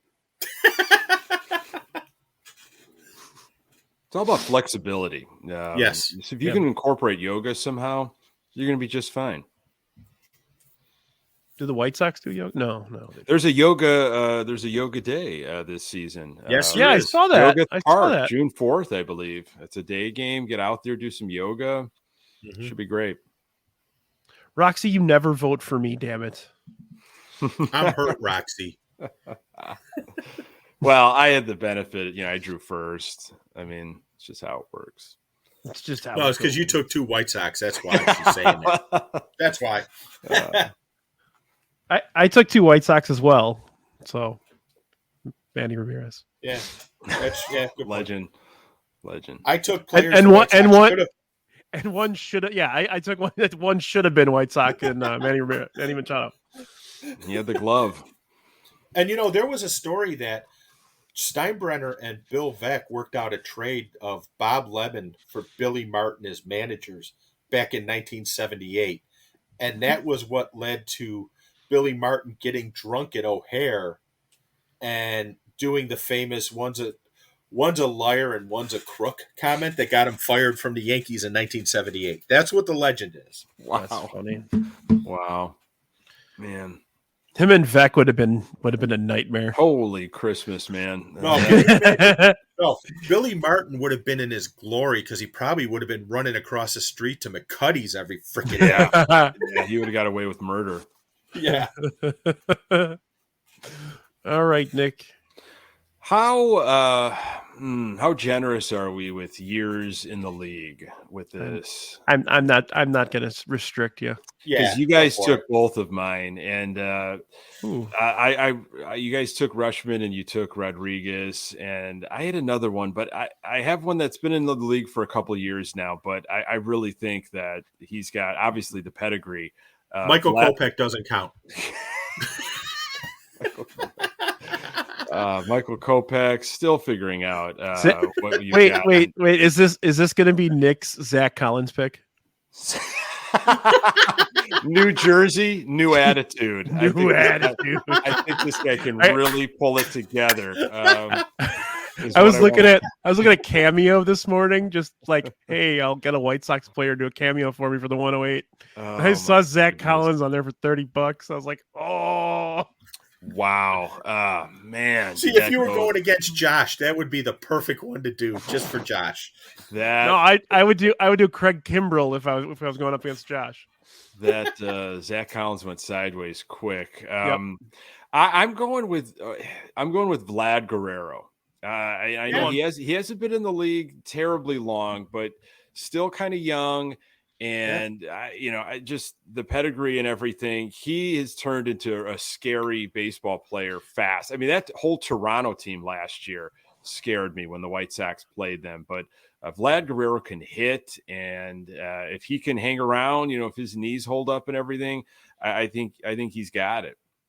Have you heard anything more about because I heard he left the game earlier this week, like with his knees. Have you heard anything more about that? Nothing new. This has been a weird week of a lot of injuries popping up all over baseball.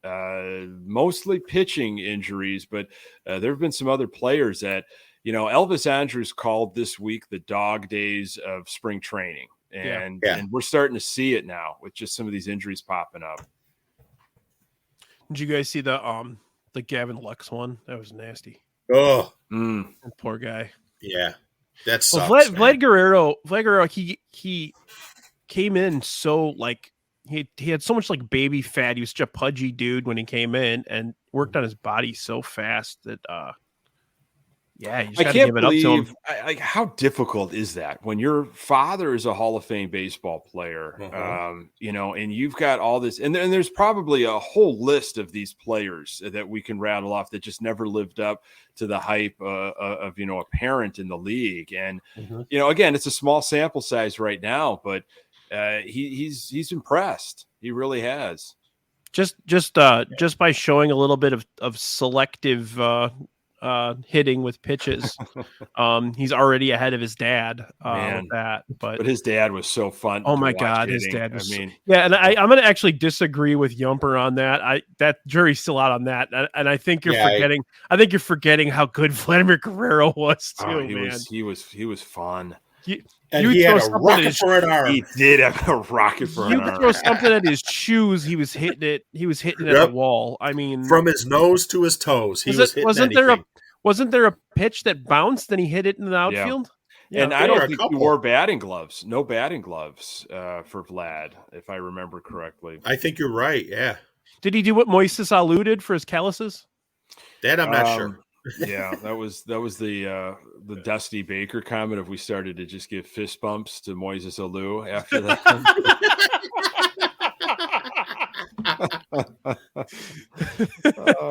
How do you figure that out? Who tells you, hey, this is really what you should be doing to your hands? How does that get around? It's so Who good. knows how half the crap gets around. Yeah, exactly. Yeah, that's so good. One name I forgot to mention after we finished up the main draft of guys that are eligible for the Hall of Fame. Joe Mauer. Oh, Mauer's a tough one. Ooh. Mauer is a tough one because he had the highs, and then when they moved parks, when they moved into Target Field. Well, and he moved over to first base too.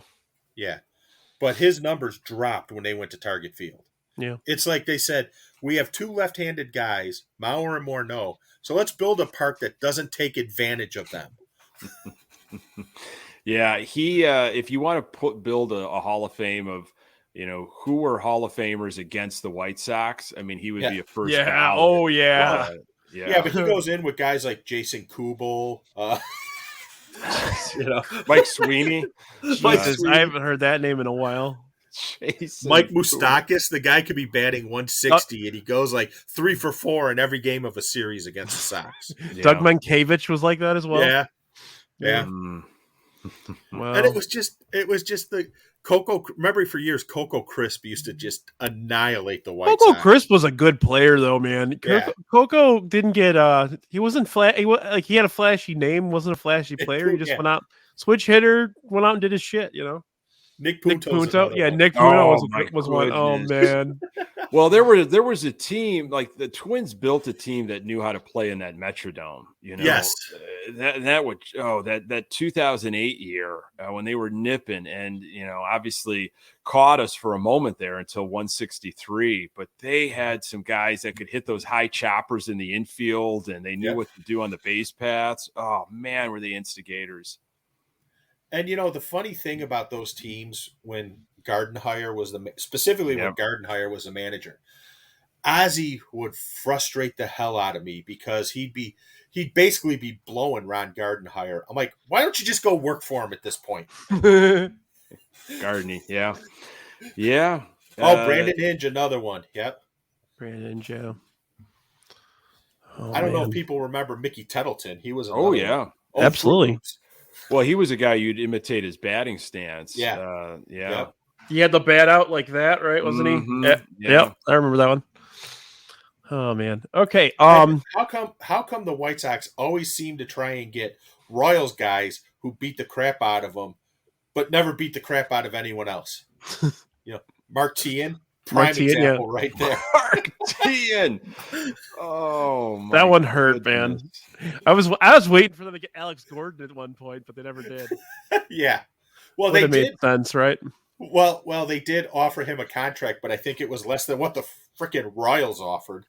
I saw a graphic the other day that said the two best defensive left fielders in the history of the game statistically are Alex Gordon and Gardner. Brett Gardner? Brett Gardner, yeah. They had the highest. Did they just judge how balls he gets to? It was by DRS. I don't know what it was by exactly. I just saw a graphic that said like best defensive. Yeah.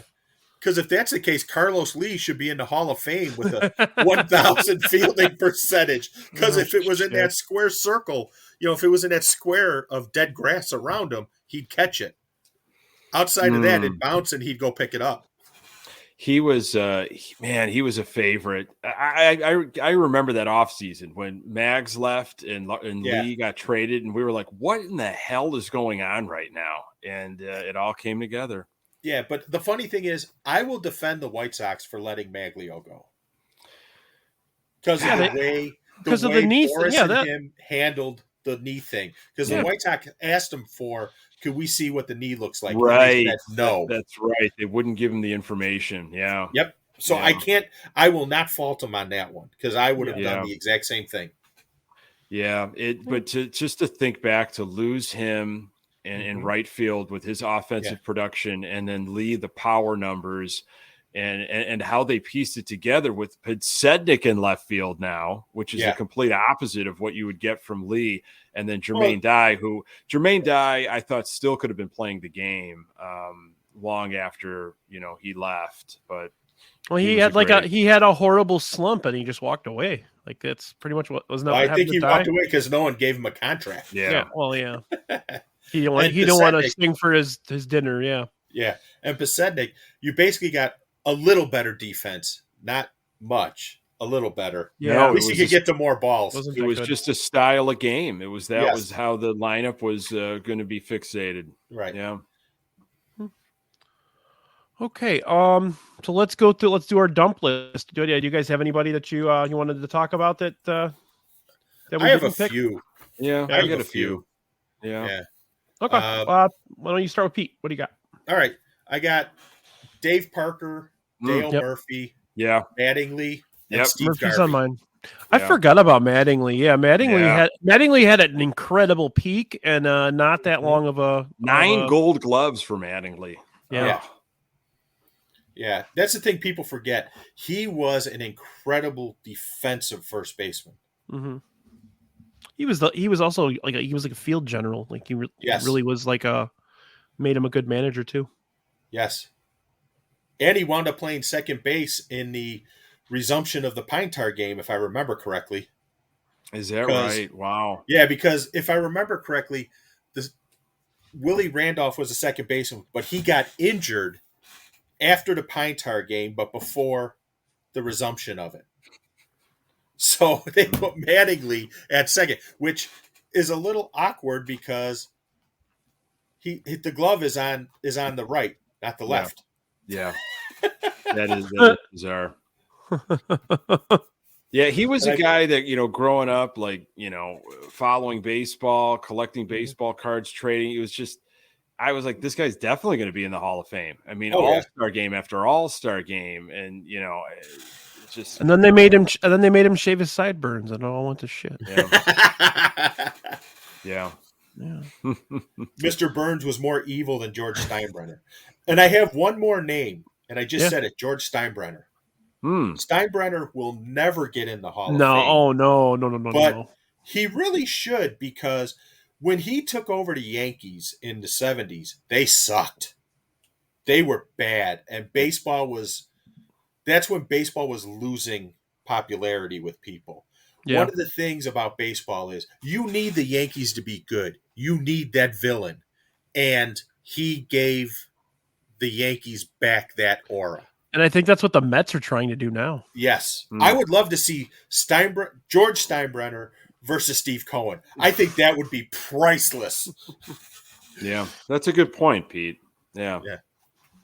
Yep. Okay, Nick, do you have any Yeah, I had I had Gary Sheffield. Yep. It was on my list.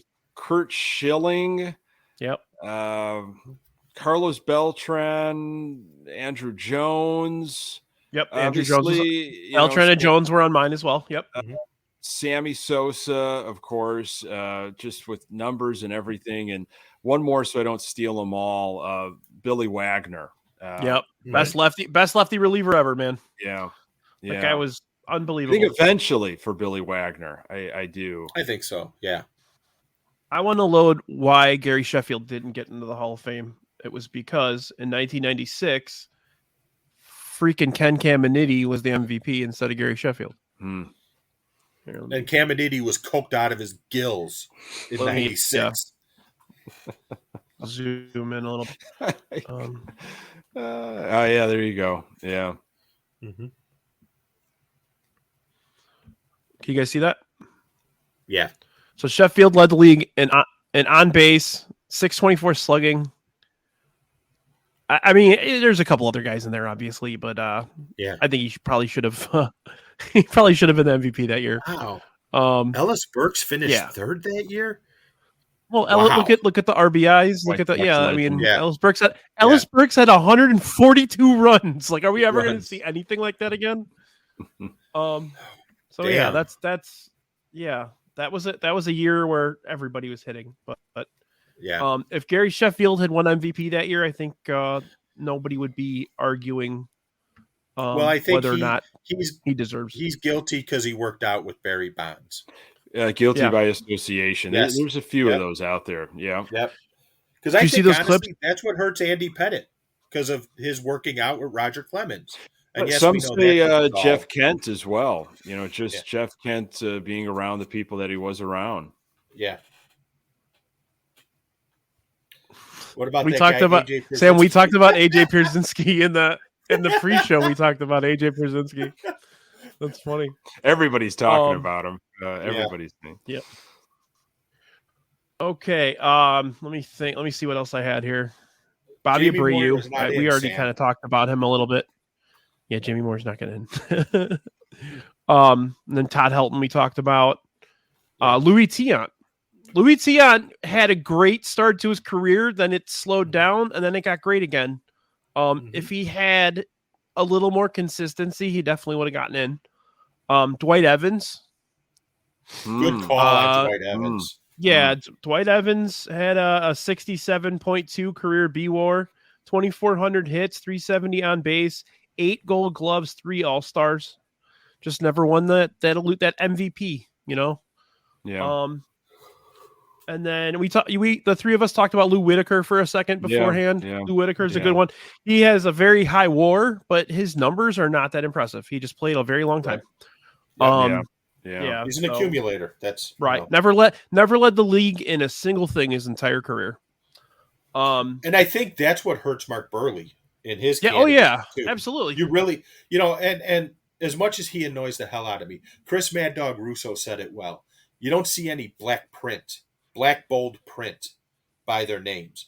Meaning signifying that they led in something. Yeah, right. That was this. He only finished in terms of Cy Young voting, top 5 once. And that's 3, right?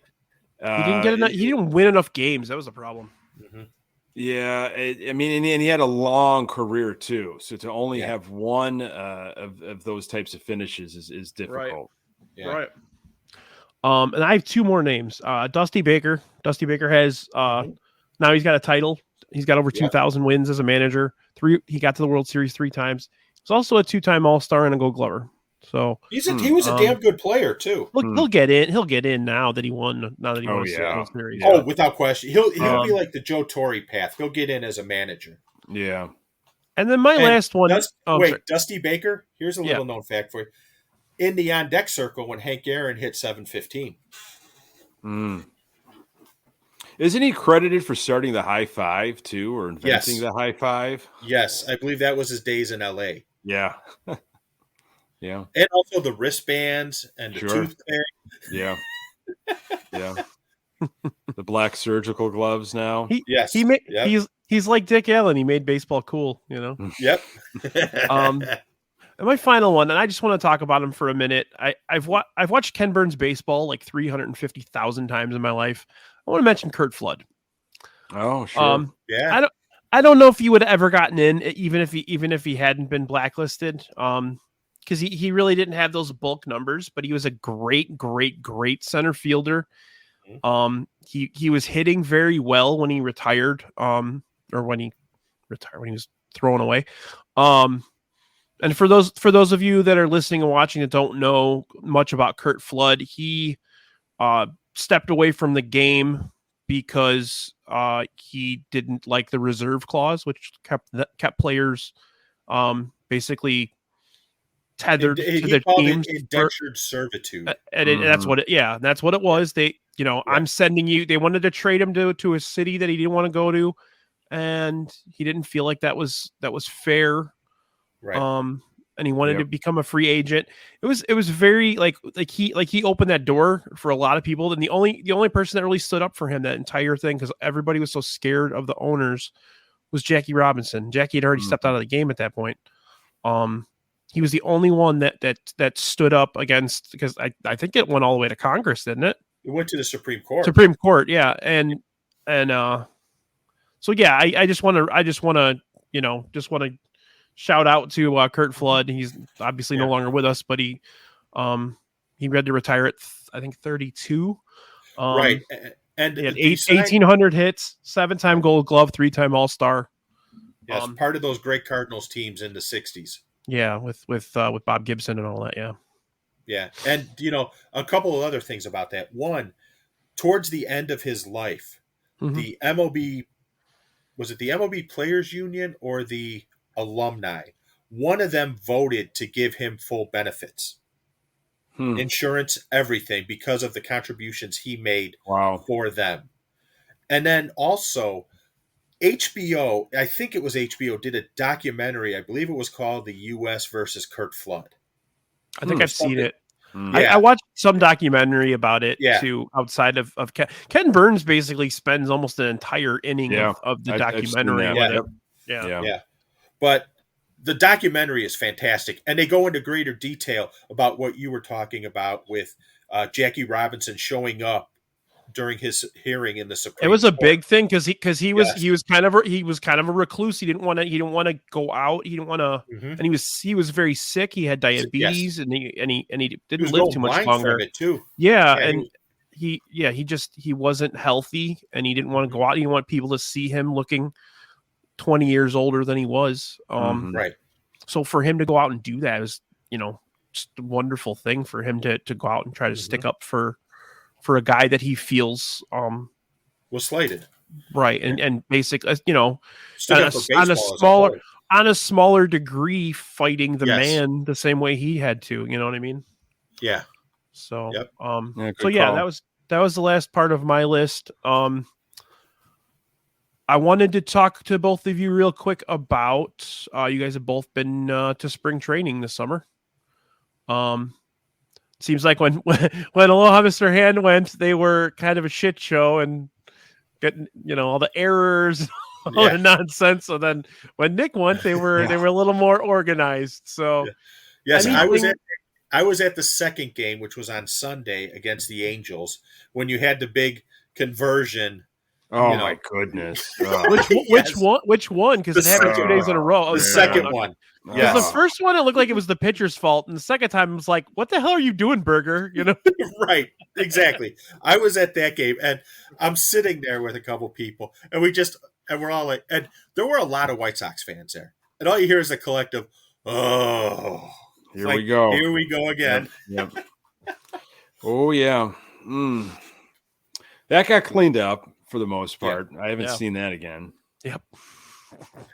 It looks like, the one thing I'll say, and I heard talking to a couple people, and I know Nick is aware of this. For those who haven't gone to spring training, they have what I call them the backfields, and you can actually go there at like 10 in the morning. The gates open, and you can watch them work out. It's free. You don't have to pay a dime. You don't pay for parking. You don't pay for that. The only thing you pay for is your ticket to the game and then food and crap like that in the game. But so you can actually go and watch them work out. And if you're lucky enough, they're having a B game against the Dodgers or some other team comes in, you could go watch the B game. I know you might have saw the B game that Kershaw was pitching against him last week, if your timing was right. Did you get a chance for that, Nick? No, I saw Friday Dylan Cease's first game, and Saturday it was that walk-off, that Ramos walk-off. Oh, yeah. And Schultens was on the mound. I believe it was against Texas. So I saw them beat the Reds and then beat the Rangers. I thought they played pretty good baseball, to be honest with you. I saw, the Andrew Vaughn 3-run home run. Yaz had a double and a home run, who, by the way, Yaz has been very impressive this spring training. And Cease was a little better, yes. Cease was a little shaky, and he was really shaky the other day. Oh, exactly. That's why I'm a little concerned. He doesn't seem to be concerned, but I had decent seats, and I saw Colas kind of on the on deck circle. He just is built like a tank, and he just absolutely destroyed a double over the center fielder's head, kind of right center, hit it on the screws. And I had a couple other hits throughout my time there, and Hanser Alberto played pretty well. I thought it was good defense, so I think I saw a different experience than early in the spring, thankfully. Yeah. Yeah. So the only two spring games I've watched were the one you and I watched, Nick, on playback. Yep. Yeah. And then I actually ended up doing another playback the next day for the game after that. So those are the only two I saw. And has Colas shown off the arm at all yet? The accuracy isn't really quite there. But my thing with Colas is like, be serviceable in right field. Like, you don't have to win a gold glove right now. The big thing that they said about him was the arm is freaking crazy. Yeah, I mean, I don't think he's been like really tested. I'm still concerned a little bit about the stuff with, like there was a moment in today's game against the Cubs on the Marquee Network where he threw the one in. Benintendi play really bothered me too.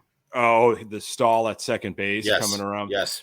Colas had a throw into second, and it's still working on he kind of. It wasn't an easy two hopper. I think it should have been handled with a glove by the second baseman.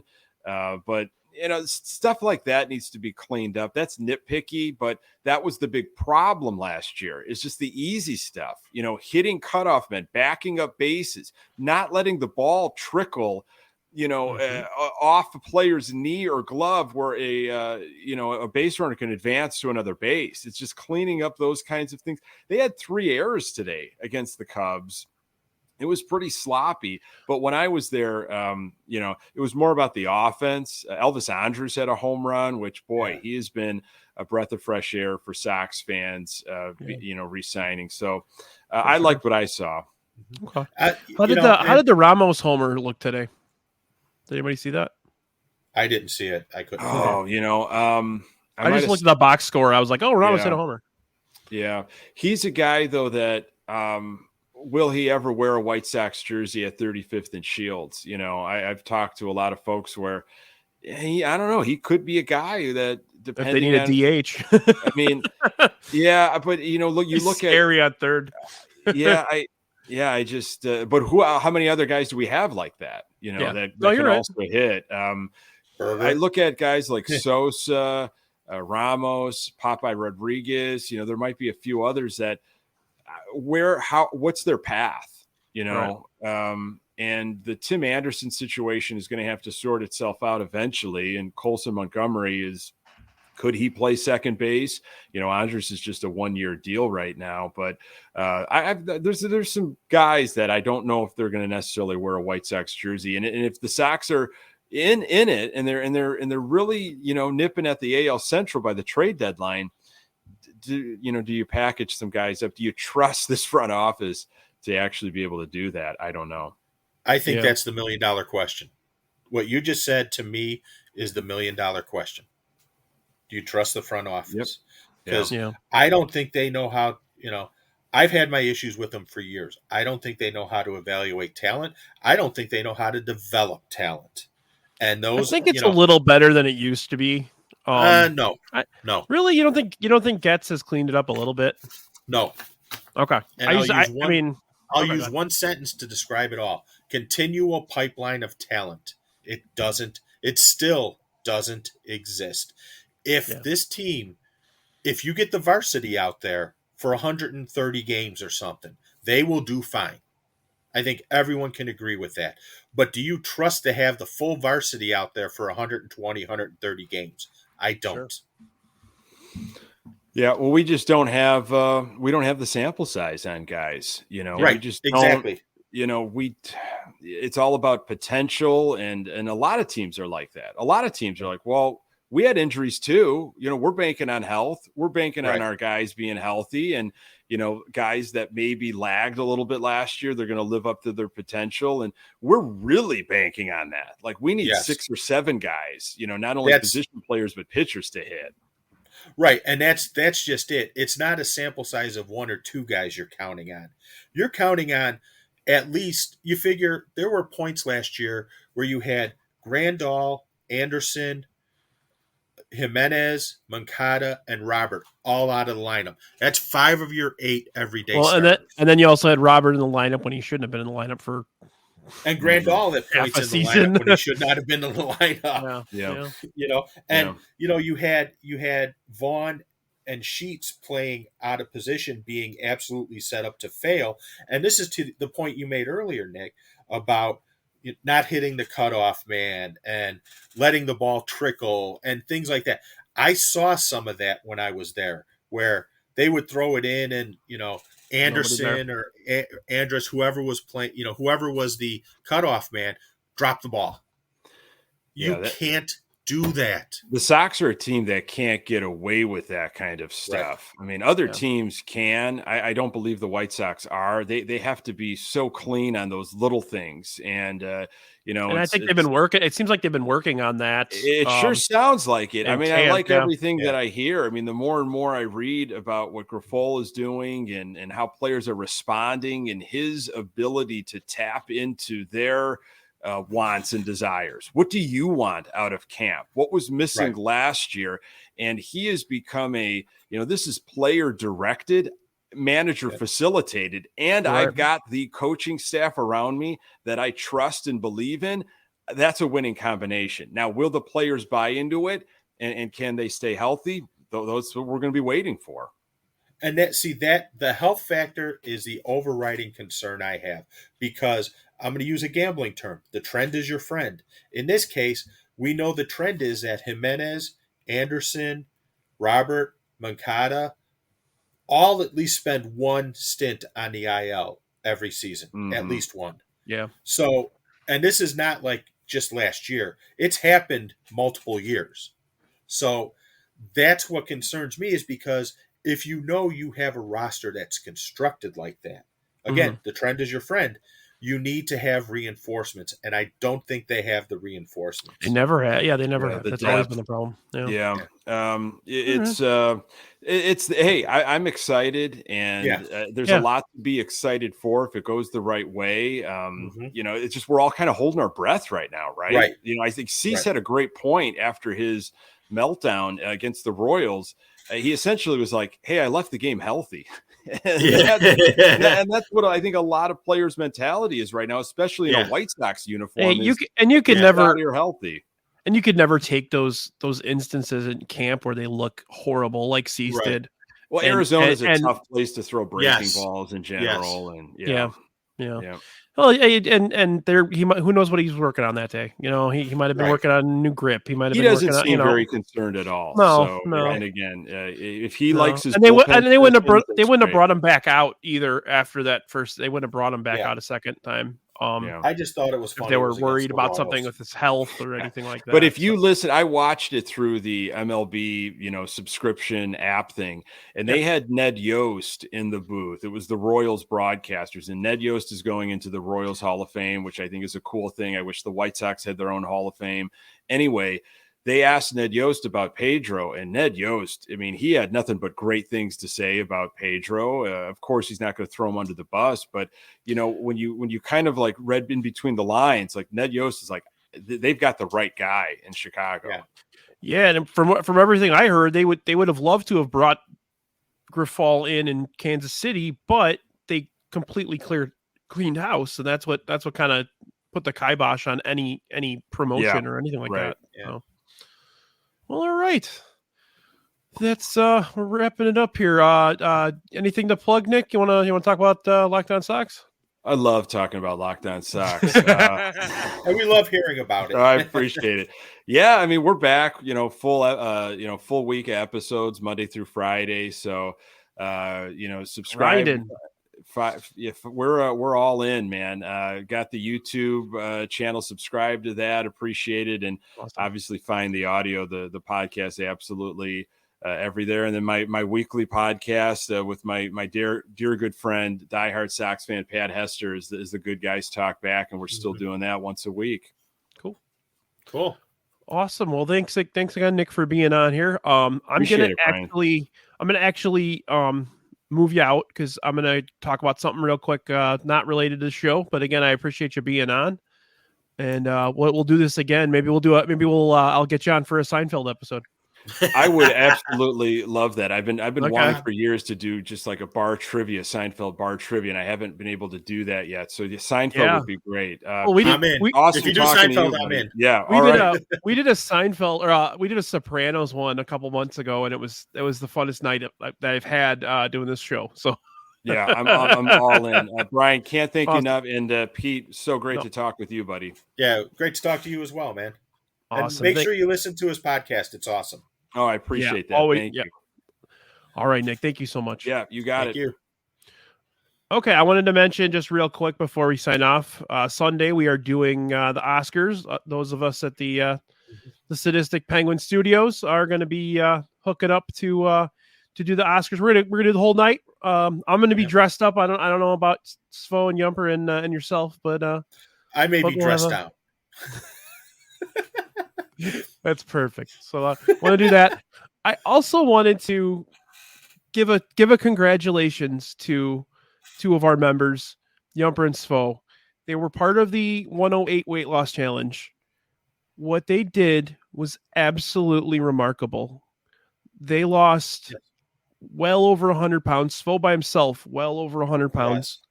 I can't be any prouder and any happier with what those guys did that day, or that this whole winter.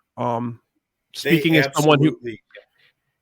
someone who has lost a bunch of weight in my life, I lost over 100 pounds myself, and it's not easy and wonderful. And everybody in that weight loss challenge, you guys did a great job at supporting each other and getting it together. So I really appreciate that.